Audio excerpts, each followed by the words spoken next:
Train number 154 was potentially bombed as it rolled north through the piney wood of southern Mississippi in the new pond darkness of Saturday, January 25th, 1969. Midwest, in the middle of the quarter-long freight, there were 26 spectacular tank cars, each filled with 3,000 gallons of explosives, highly flammable propane gas.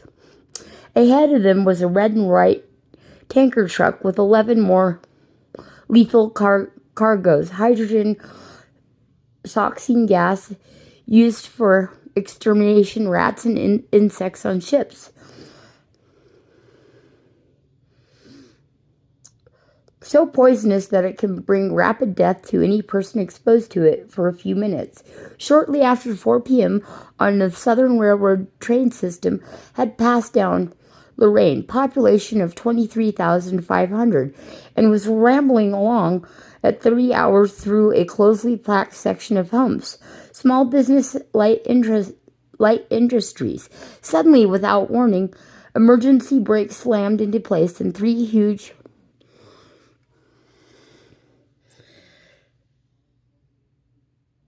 locomotives pulling 138 cars grounded hit to a halt. Then a burst of light from nowhere near the middle of the train turned night into day. In the heading engine, the firemen radioed the railroad dispatcher in Hattiesburg, 25 miles away. "We're on fire, and it looks like Loren's on fire too." Loren, the greatest disaster had begun. So the train by fire of 2 veteran Southern Railroad employees, 49-year-old William Joe Chandler and 43-year-old Frank Wills.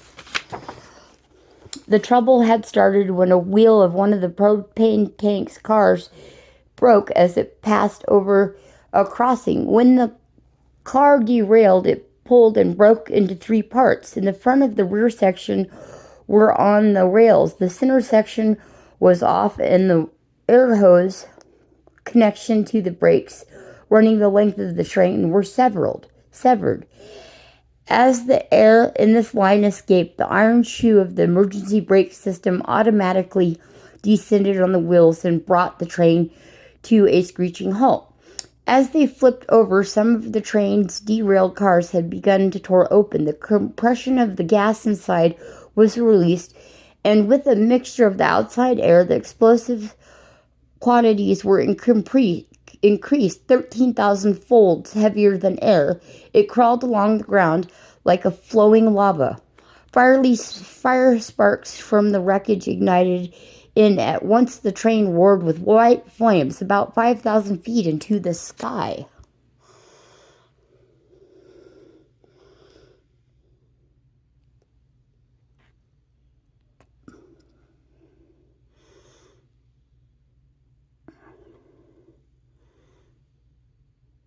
Okay, it's your turn to read for a while. Now the crew had second thoughts. Perhaps some of the friends' cars could be saved.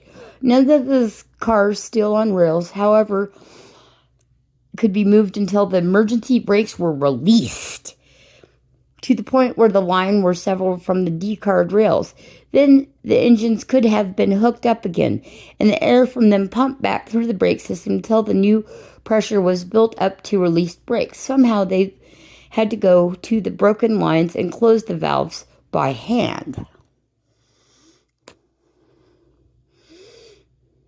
The heat from the tower fire had already spread to the houses and buildings on both sides of the tracks.